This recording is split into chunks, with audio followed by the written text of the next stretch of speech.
Umusbong ang pagkamangha ng maraming eksperto nang ang isang klase ng bulaklak na pinaniniwala ang extinct o wala na sa loob ng 130 years, muli raw namukadkad sa Rizal.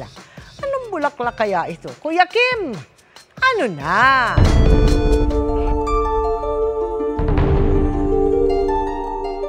Isa raw ito sa pinaka-rare na bulaklak sa mundo. Huling beses kasi itong nai-record ng mga eksperto noon pang 1890s. Ito ang Hexacumloheri H. haraklak. So more than 130 years bago siya makita ulit. It may be because of fragmentation ng mga habitats.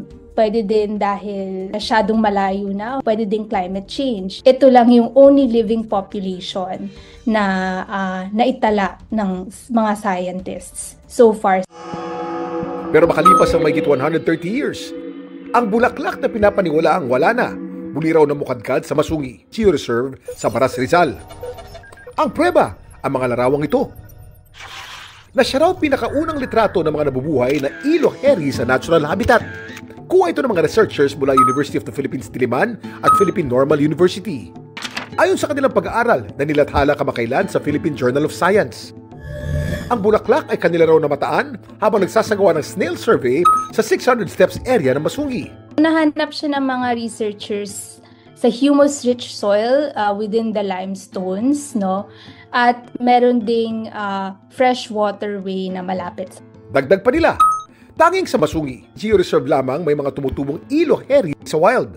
Rare siya dahil yung range niya, yung population niya ay very restricted. Pag sinabi mong threatened, di ba, ibig sabihin na hindi mo siya makikita, uncommon siya. So dahil sa isang lugar na siyang mahanap, posible na kapag nasira yung lugar na yon, magiging extinct yung species.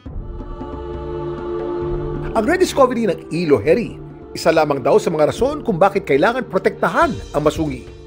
Napaka-importante nung discovery na to kasi pinapaalalahanan tayo kung gaano ka-unique at irreplaceable yung landscape. Nakaka-proud maging Pilipino kapag naririnig mo yung magandang balita na to kasi marami tayong naririnig na hindi magandang balita to, nakakapagbigay ng hope na mayaman pala ang Pilipinas kung maaalagaan natin ang kayamanan natin.